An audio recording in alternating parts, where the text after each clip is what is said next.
Hanggang sa muli. Bye-bye!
ngayon. Ako na nga ang bida ngayon. Ang mga kababaihan silaw sa iyong kagandahan.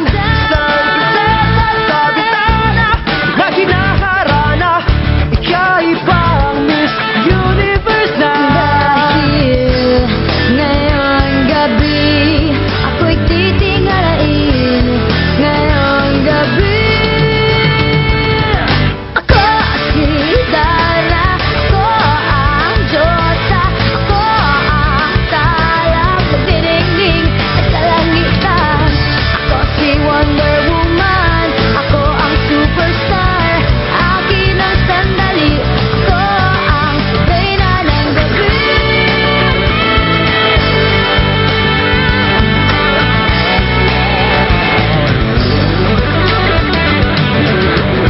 Hanggang kailan kaya ikaw si Cinderella? Hanggang kailan kaya? Hanggang kailan kaya?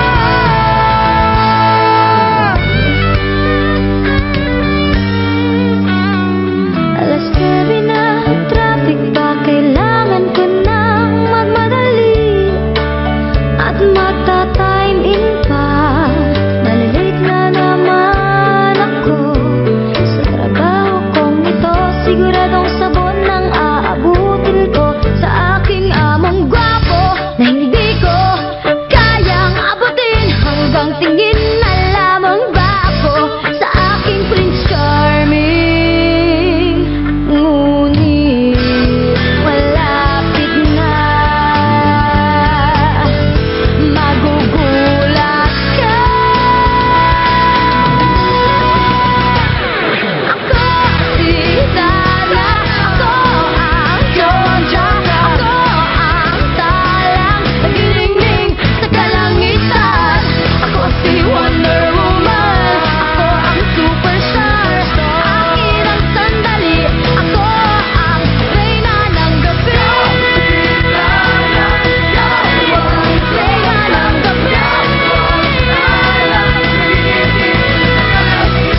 Ako si Dana, ay Cinderella pala.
Hi, good afternoon. Ipakikita ko sa inyo kung paano natin bubuhayin ang patay. Bubuhayin natin yung patay na motherboard. So, kasalukuyan kong ginagawa tong PC na to na binigay sa amin ng kapitbahay. So, sabi ng kapitbahay namin, hindi na daw nila ginagamit to. So, at sabi pa niya, ibibigay daw niya sa basurero, pero sabi ko wag na lang kasi baka may magamit pa na parts. Pero ang objective natin dito is paano natin bubuhayin ang PC na to. Hindi ibig sabihin na hindi to gumagana, kasi number one is I've done this before. Number two is kanina while I was testing it, kinuha ko yung RAM and nag-beep naman siya. So that means to say na may counting, kung sa tao pa may pulse pa yung motherboard. Ito yung challenge natin. Paano natin mapapagana yung motherboard na to? So guys, ito pala yung CPU with monitor. Ito yung monitor niya. So itong computer na to,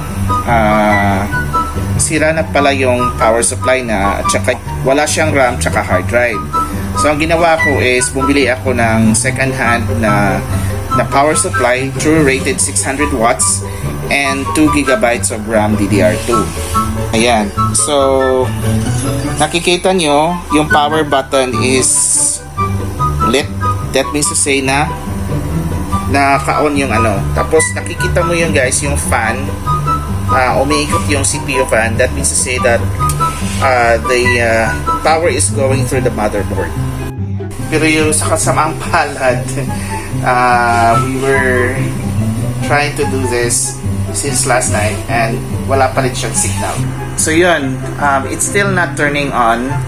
So I asked myself what else I should do. What I've done again is to clean up the motherboard with denatured alcohol. Just recently, inayos ko yung netbook namin at gumana naman siya. After I clean up the motherboard using the denatured alcohol.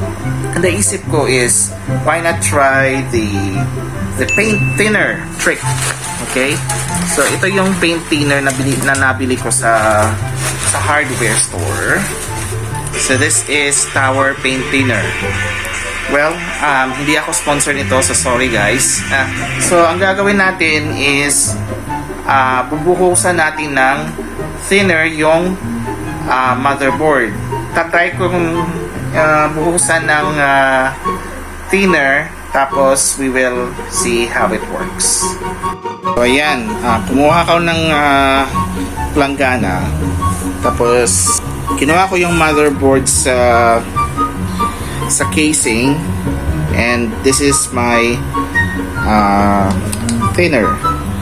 Ang gagawin lang natin is bubuhusan ng ano ba yan?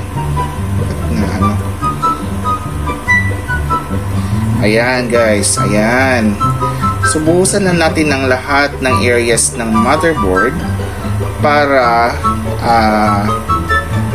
palagyan ng thinner. Now, itong thinner na to, this is very flammable, so be sure not to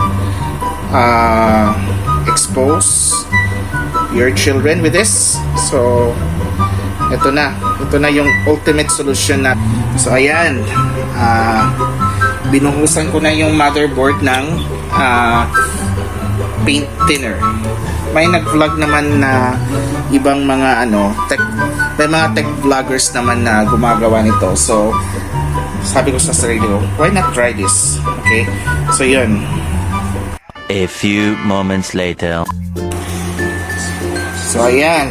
I already soaked the motherboard sa thinner. So, ang gagawin natin is we will dry it. Now, since medyo oily yung thinner, it's best that you mix it with denatured alcohol. So, I already did that earlier. So, ang gagawin ko ngayon is ay i-blur ko siya.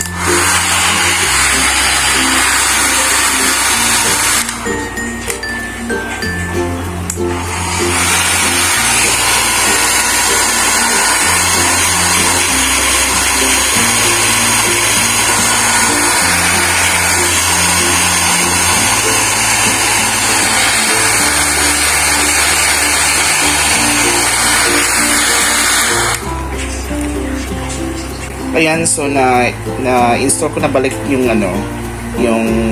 CPU, and now I'm going to test if it works. So I have the power cord plugged in and the video cable, the VGA, and then I'm gonna power it on.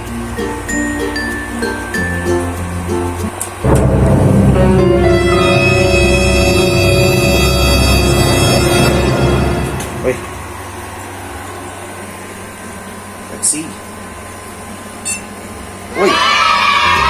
Oh! Yay!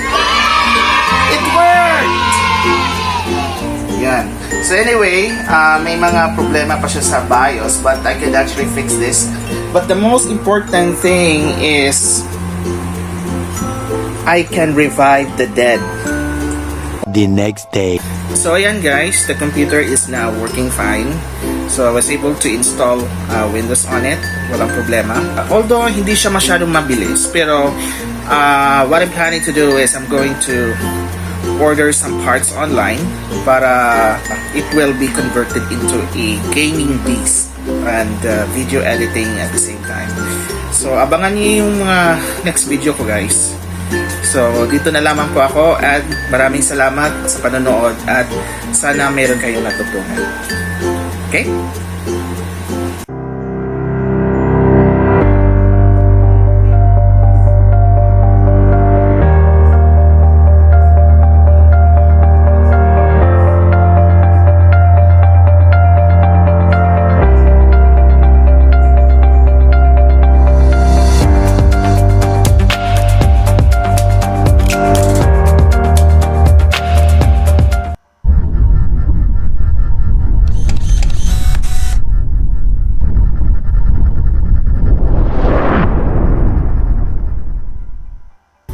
Hello guys, welcome po sa ating channel. Sa video ito, naisipan ko lang mag-vlog para ibahagi sa inyo kung paano natin pabilisin or i-maintain ang ating computer, be it a laptop or a desktop. Bago ang lahat, I would like to invite you to subscribe to my channel if you're still new to it, and do not forget to click on the notification bell para updated kayo sa mga videos na ilalabas ko. Just a disclaimer though, we will be using built-in Windows tools. Of course, you can use third-party tools like CCleaner, Advanced System Care, and all of those other stuff. But of course, we will not be using them for the reason that we are not sponsored by them. And kung ano mangyari sa computer, those companies would not be liable, nor myself would be liable for any damages that it would cause after the optimization. In other words, this video is for educational use only. Ang una natin gagawin guys is it's also important we are familiar with your computer's specifications. So how do we check your computer's specifications? So first off, you need to click on search and then you type system information. So in this way, makikita natin kung ano ba talaga ang laman ng computer mo. For example, let's start with operating system, Windows 10 Home. Tapos, it would show the manufacturer ng motherboard mo. Tapos, yung model ng motherboard. And also the system type. And the processor. So ito yung bagong processor na kinabit ko last time. Tapos kikita rin din kung ilan yung memory ng computer mo, whether it's 8 gig or ano pa man. So physical memory, ito yung actual na memory na in-install ng computer ko. So that's 8 gig. Just one point of information though. If your computer is running on 64-bit, bear in mind though that for a computer to run efficiently on Windows 64-bit, your computer must have at least 4 gigabytes of RAM. Now, if your computer is less than 4 gigs of RAM or the memory, chances are babagal talaga yan. Kasi Windows 10 would download periodic updates from time to time, and what's going to happen is that it will demand more from your computer. So ito lang yung tandaan natin guys, because Windows downloads updates periodically. I think they download updates every second Tuesday of the month. So that's what we call Patch Tuesday. So I just wanted to inform you that, because if it's less than 2, kailangan mo talagang mag-upgrade to 4 gigs or mahigit pa if your computer supports it. You might be asking, how do I check if your computer supports it? You can check the model of your computer or your laptop, alright, and search for its documentation. Makikita nyo naman yan sa internet eh. So that's my first step on how you can check the specifications of your computer, so by using system information. Now there are also other ways to do that. You can also type in dxdiag. Ito yung useful na utility natin. So makikita nyo rin kung ano yung model ng motherboard mo or yung laptop mo, and the processor and the memory installed. So again, the rule of thumb is that if you're running on 64-bit, your computer must be running at least 4 gigabytes of RAM. Otherwise, kailangan mo talaga mag-upgrade. Kasi even if you perform the optimization or the tune-up of your computer, it will not help alleviate the number of programs that will be running on your computer, because again, Windows programs consume half of your computer resources if you're running Windows. Hindi pa yan kasali yung mga browser like Google Chrome or ano pa man.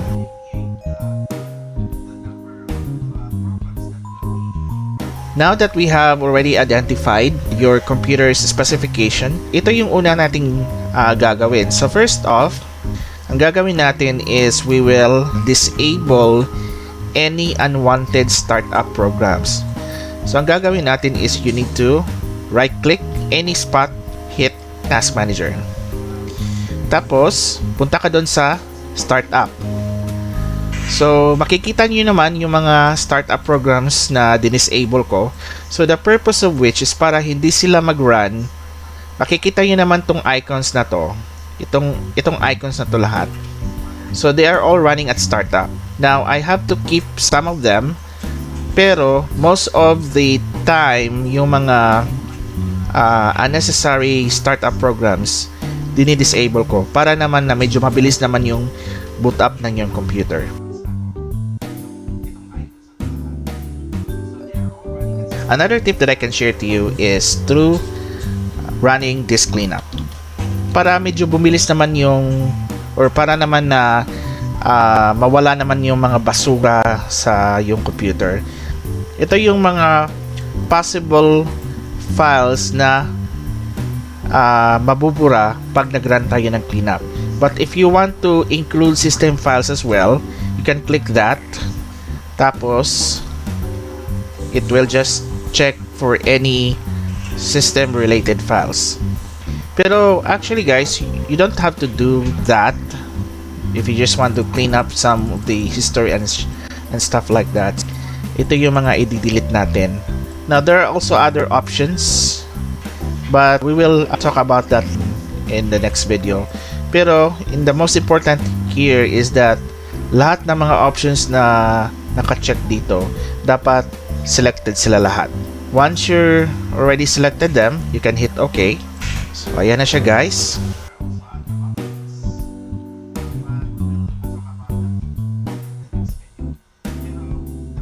Okay, medyo matagal lang to siya guys. Pero, as you can see, it cleaning up the files on your computer.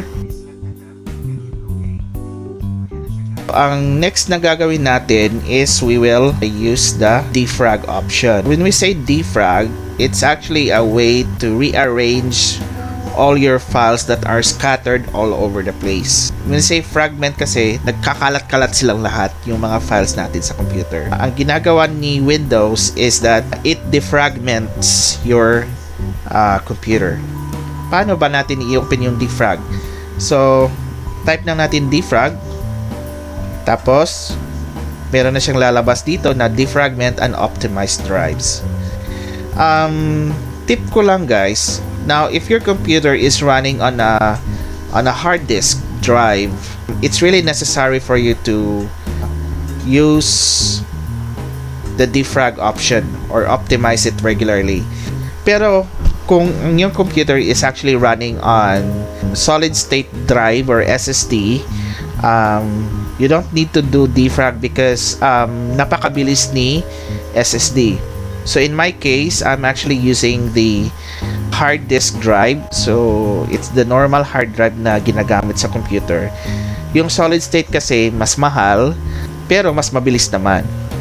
Kagaya naman ng disk cleanup, medyo matagal din to. So I would suggest to stay patient. Ano lang, wag mo lang galawin yung computer. Just let it run.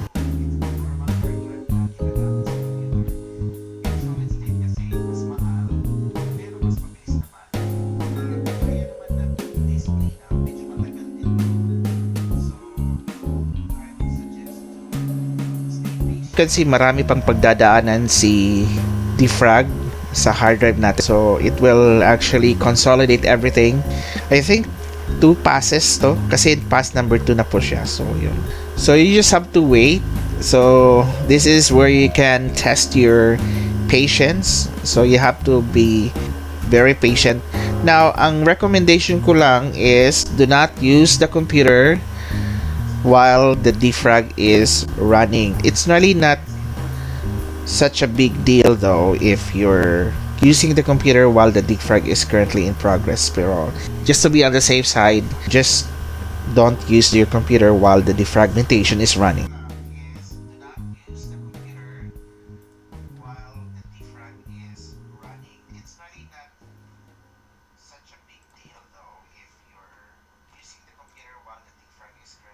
Bago natin to tapusin tong vlog na to, I would like to shout out to the following people: Cyrelio, Ralph Agustin, Charlo Magallanes, Ronald Maguyon, Shireen Lagi, and Tam Sku. Maraming salamat sa inyong panonood at as always, don't forget to comment down below, like, share, and subscribe to my channel. Hanggang sa muli, bye-bye!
Hi, good afternoon.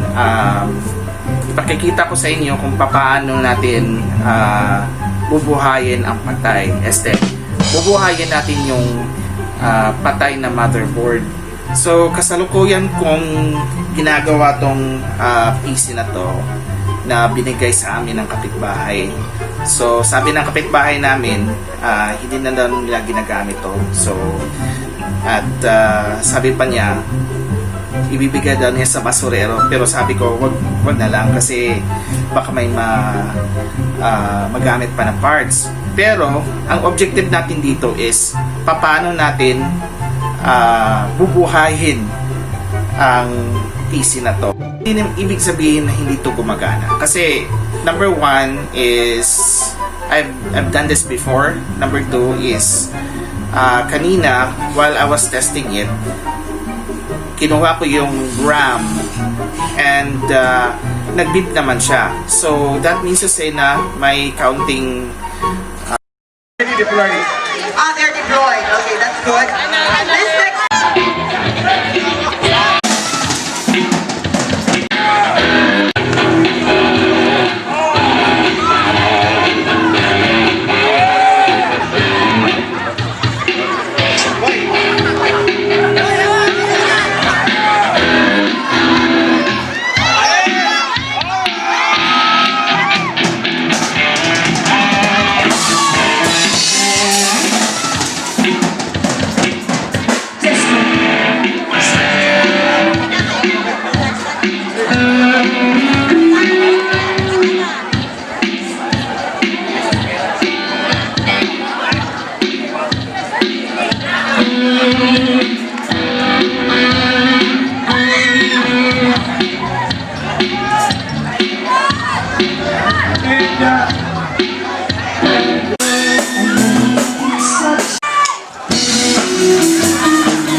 Everything comes around.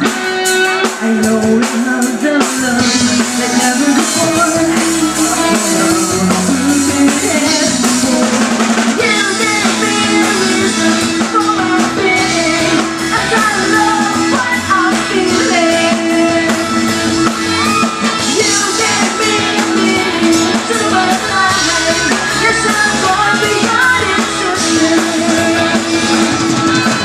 You give me a reason for my pain. I don't know what I'm feeling. You give me a meaning to my life. Yes, I'm going beyond existence. When I let you.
Magandang gabi mga kakweba.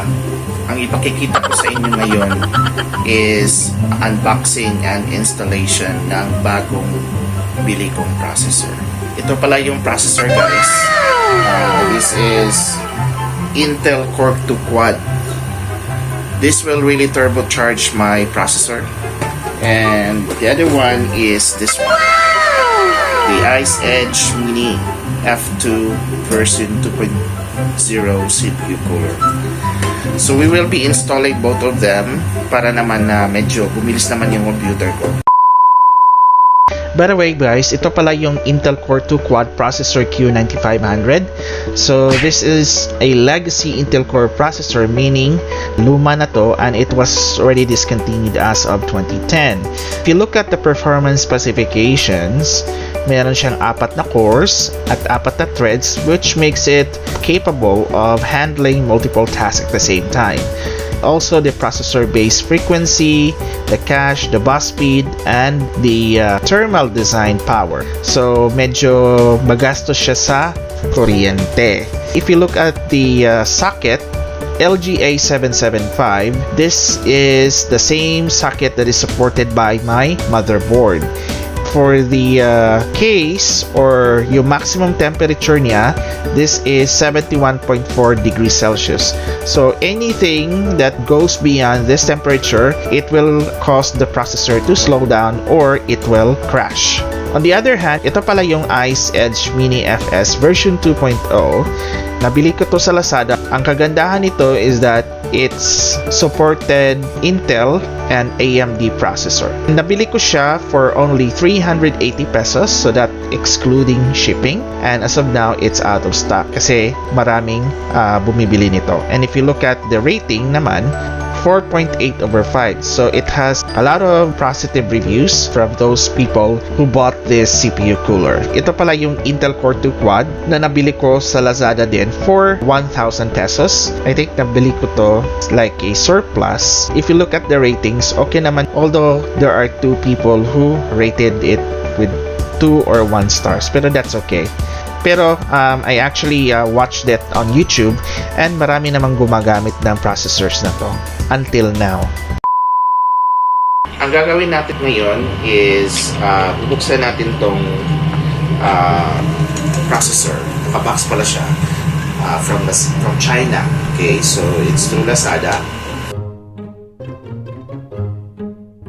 And there. Ayan. May palibre pang thermal compound. Good, that's good.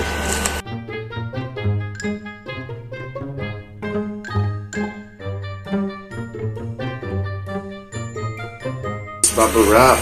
Okay, wait. Kinakausap ko yung anak ko, sorry. So,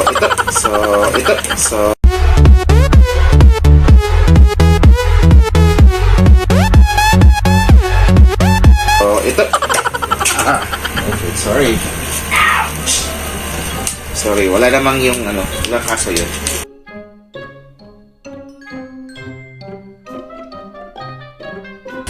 Okay, so ito pala yun guys. Pupus natin ha. So ito pala yung Intel Core 2 Quad Q9500. So ito yung nabili ko sa Lazada. Okay. Lazada. So ililink ko na lang sa description yung link sa processor na to. Ito built-in. Ito yung default na cooler ng motherboard. So, bali yung CPU cooler kasi, ito yung component ng motherboard that keeps the CPU cool. Alright? Remember that the CPU is the heart of the computer and it performs different functions.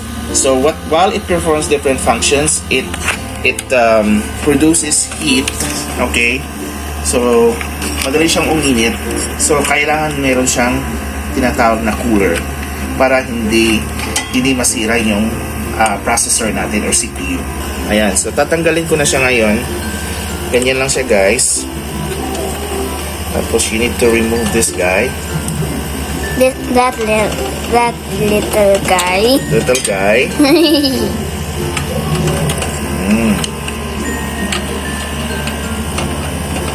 Yan. Okay.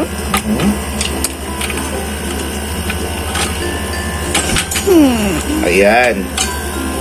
So as you can see, medyo basa pa yung thermal paste natin. Yeah. So we need to It looks very wet.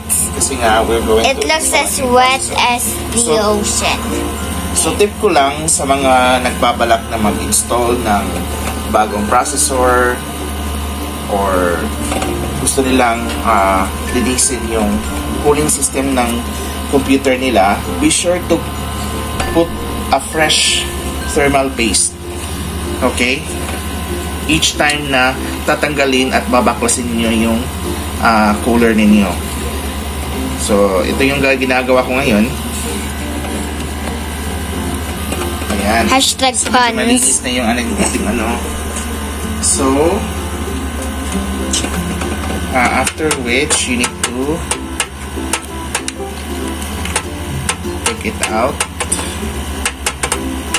Ayan. Okay. Oh, Ayan. So, nakuha ko na taking yung out. existing na processor natin.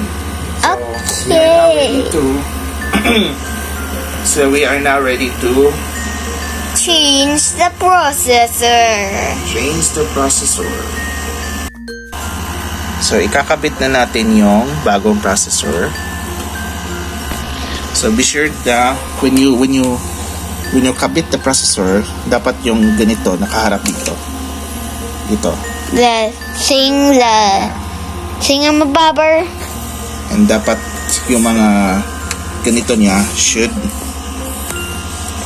teka. Be on the green thing part should be on the Yes. thing. Sorry. Yes, sirree. Sorry. Yeah. Yes, sirree. Ayan. Be careful. Careful, Ayan. guys. Ayan na siya, guys. Be careful, guys. Okay, when you're doing this, be careful. Okay. Now Ayan. that Ito thing. yung thermal paste. Thermal paste. Yes. But thermal paste, that's... Is it Ito yan. step 2? Oh, it's step 3. Yes. It's step 3 So, to ayan na doing siya. this, guys. Ayan. It is step Konti-konti lang. Okay. 3. Hindi na may gamit ang katong sing ang kani Anya na ang na. Anya na na. cooler. Anya na na. Check sa nato ang kuan. If it's gonna stick. Yeah. So is that one okay?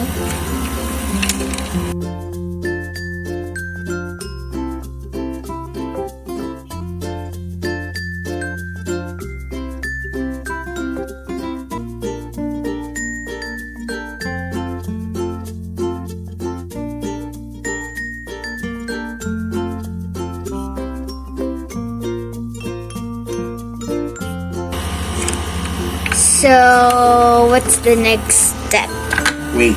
We're still reinstalling the cooler. Oh, okay. Just So we're installing Hang on. the cooler. Yan. Cooler. Okay, so na-install na natin yung Cool. cooler. So ayan, nabalik na natin yung CPU. Let's see if it works. Okay. Okay. Titingnan natin in a few moments. In a few moments. Ayan. Nag-work na siya, guys. Faster. Definitely faster. Faster than usual. Ayan. At least maybe it's not faster than usual. I'm not sure. Ayan. Oh, nag-start na siya. Okay.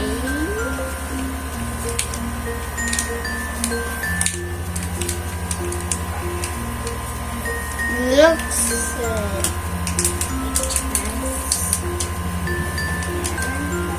wait. So, ayan, the computer is already fully booted up. Okay, tignan natin para ma-check natin kung detected ba yung processor natin. Okay. Bakit dual core pa rin? Why is Bakit dual core pa rin yung ano ko? Bakit dual core pa rin yung ano ko? Eat every day. Smoke weed every day. お前はもう死んでいる。何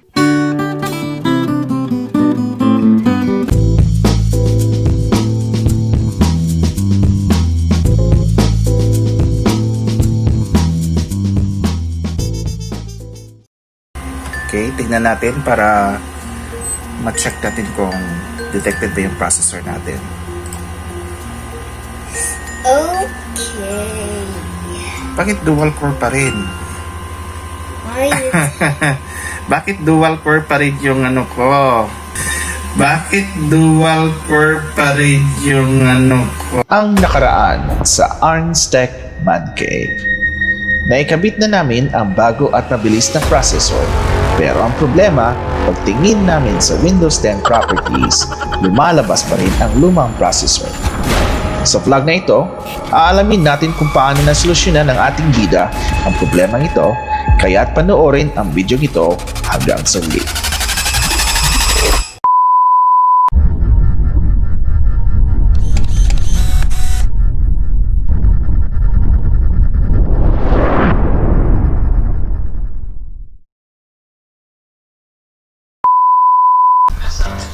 So ayan na siya guys. Nireboot ko na yung computer, pero when I look at the processor, it still says Intel Dual Core CPU E5500, which is weird kasi anyway. So I look it up online.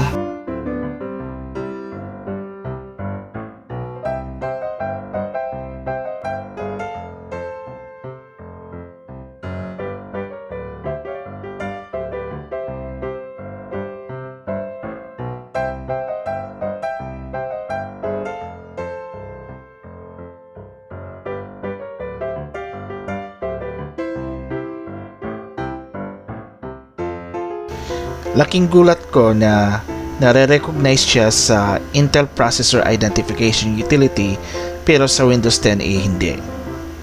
So, I decided na i-restart na naman yung computer at i-reset ko yung BIOS baka sakaling gumana.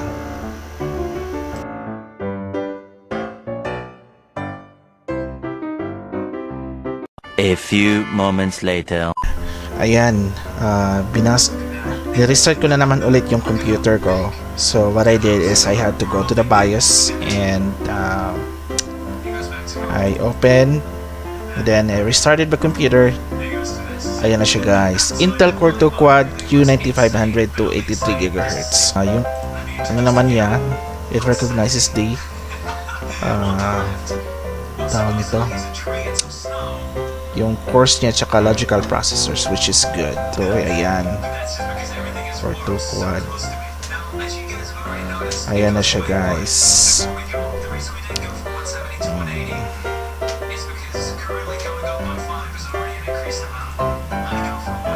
Binabasa niya yung memory ko.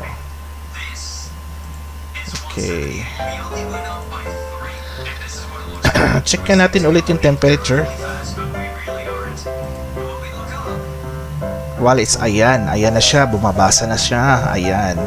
So, as you can see, yung temperature natin is naglalaro from 54 to 53. Tapos 57.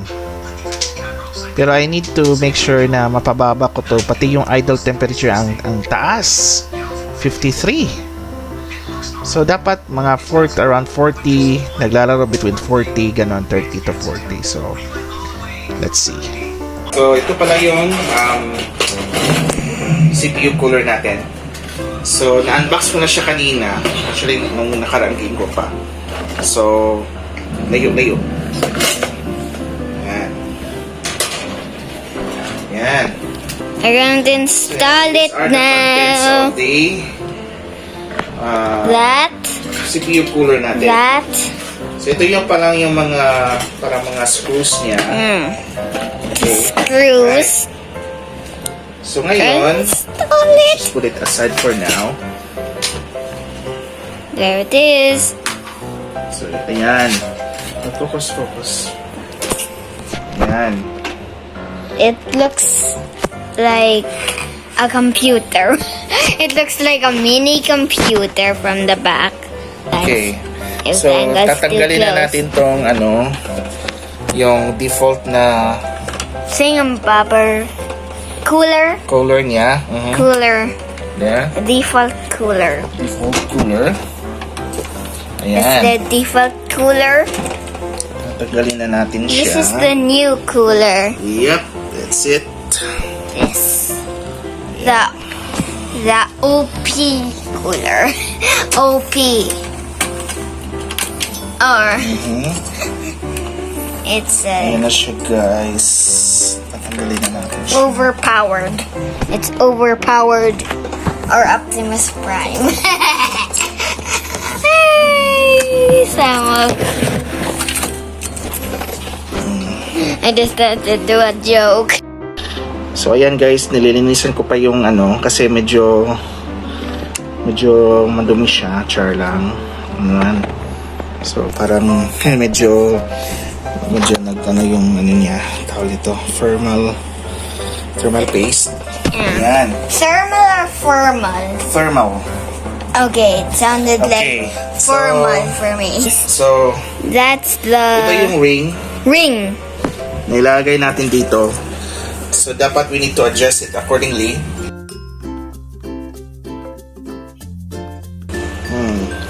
We're just gonna focus at the hands. So dapat we need to adjust it accordingly kung ano yung klaseng processor na ilalagay mo. Kasi ang nakalagay dito is 1150 or 775. So since ang processor natin is 775, so we need to adjust it accordingly. Ayan. So we got that done. So ang gagawin natin is we need to put it here.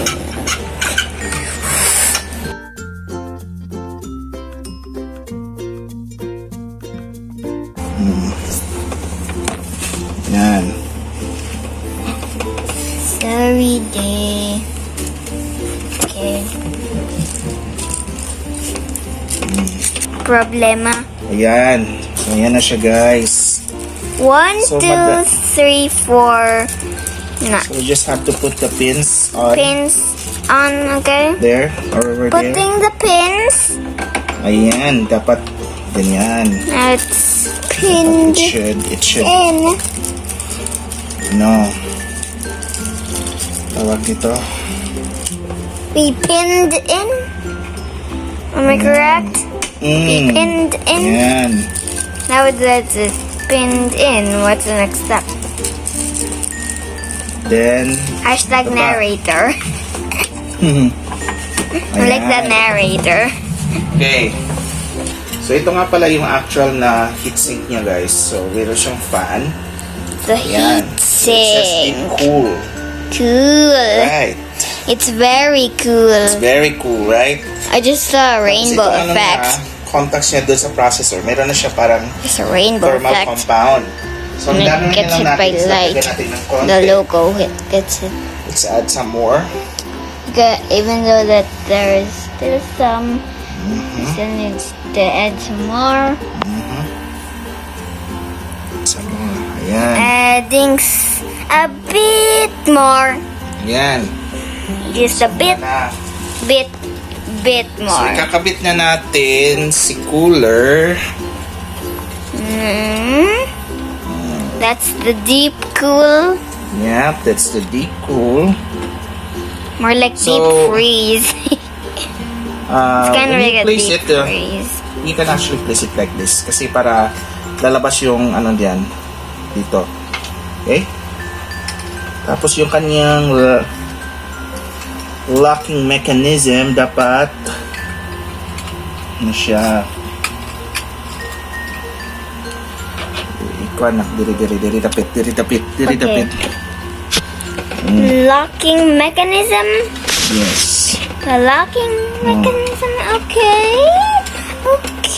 ayan There's the locking mechanism. ayan na siya, and then the other on the other side dito nilalagay. Okay, there's the perfect view.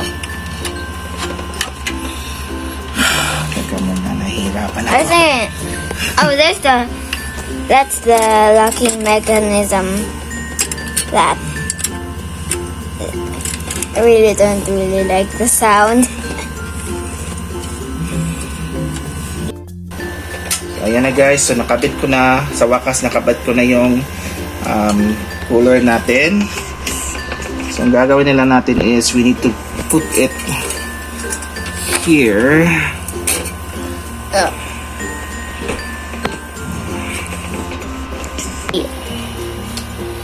Ba't ang liit ng kamay ko? Ang liit or ang laki ng kamay ko? Ayan. Ayan na siya guys. Kapit ko na siya.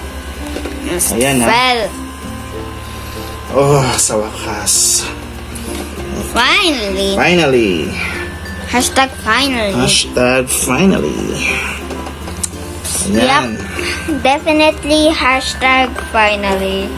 Sirisip natin itong I cannot Yes. not say that. okay. Okay. A few moments later. Okay, ayun guys. So, na-reboot ko na yung computer. So, this is after I installed the CPU cooler. So, we're gonna check the temperature now. Okay. So as you can see, medyo bumaba yung temperature natin, hindi kagaya kanina na it rises up to 50, which is somehow not normal. So I think yan yung talaga yung function niya, na it would keep the temperature at bay. Ayun. Okay. Ayan. So ayan na siya, guys. 40 lang, which is very nice. Okay. Tapos if we use the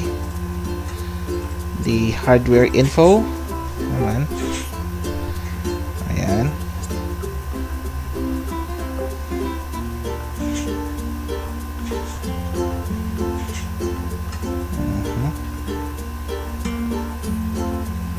ayan. Ayan na siya, guys. So it appears to be working now. Ayan.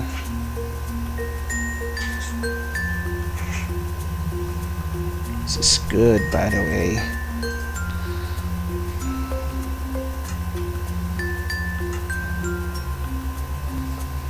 Puno ko naman tayo sa sensors. Ayan na siya. So it now reads the correct temperature on all cores. Ayan.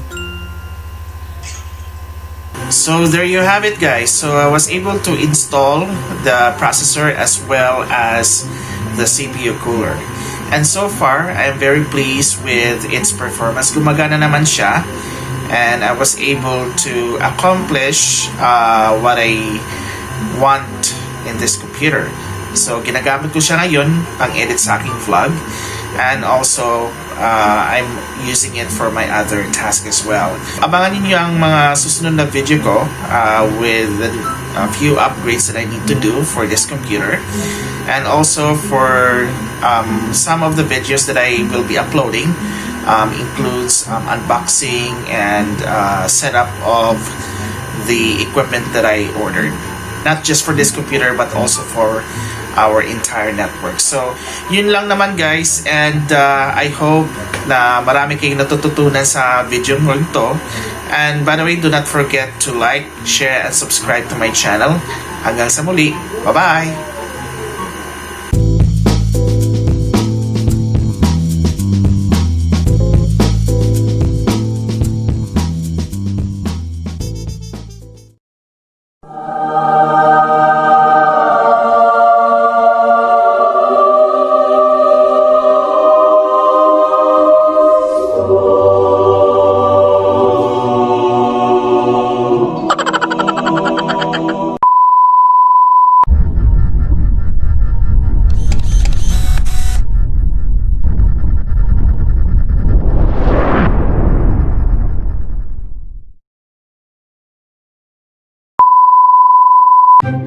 Magandang gabi, mga kakweba.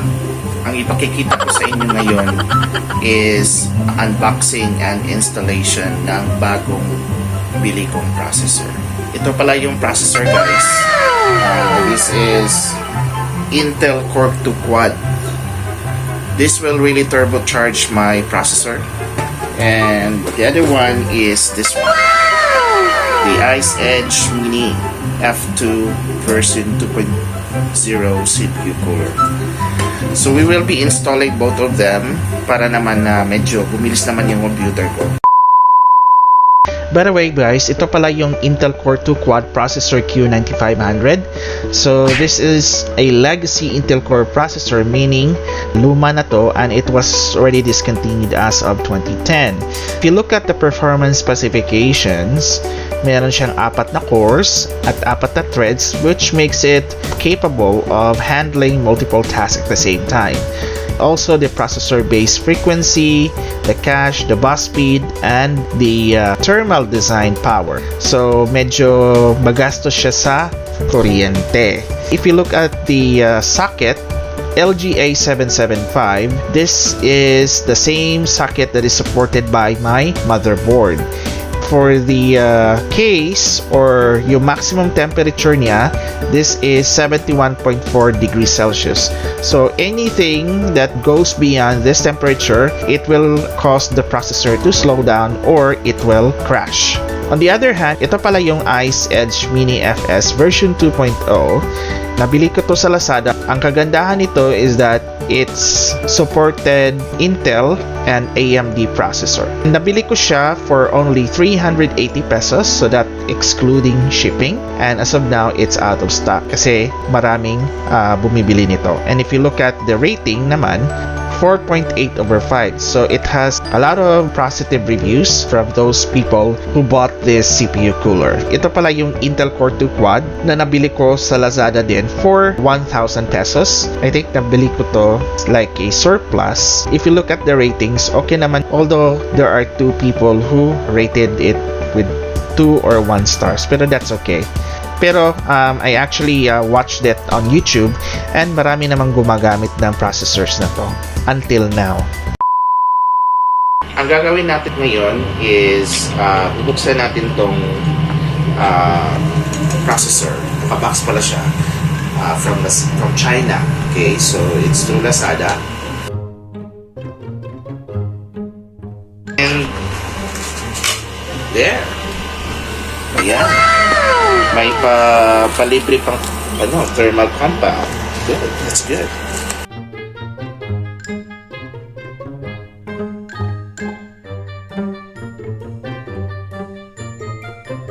Bubble wrap. Okay, wait. Kinakausap ko yung anak ko, sorry. So, ito.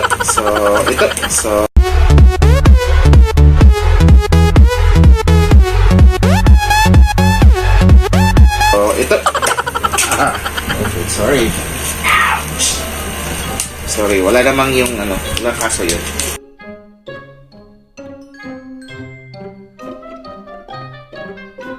Okay, so ito pala yun guys. Pupus natin ha. So ito pala yung Intel Core 2 Quad Q9500. So ito yung nabili ko sa Lazada. Okay. #Lazada. So ililink ko na lang sa description yung link sa processor na to. Ito built-in. Ito yung default na cooler ng motherboard.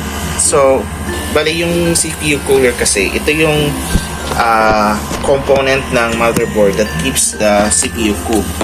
Alright? Remember that the CPU is the heart of the computer and it performs different functions.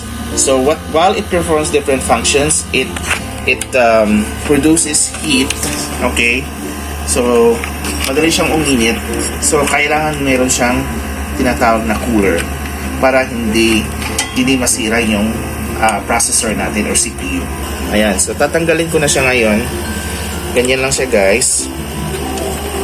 Tapos, you need to remove this guy. That little guy. Little guy.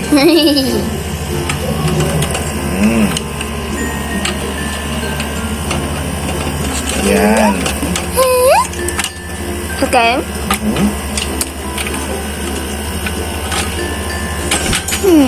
Ayan.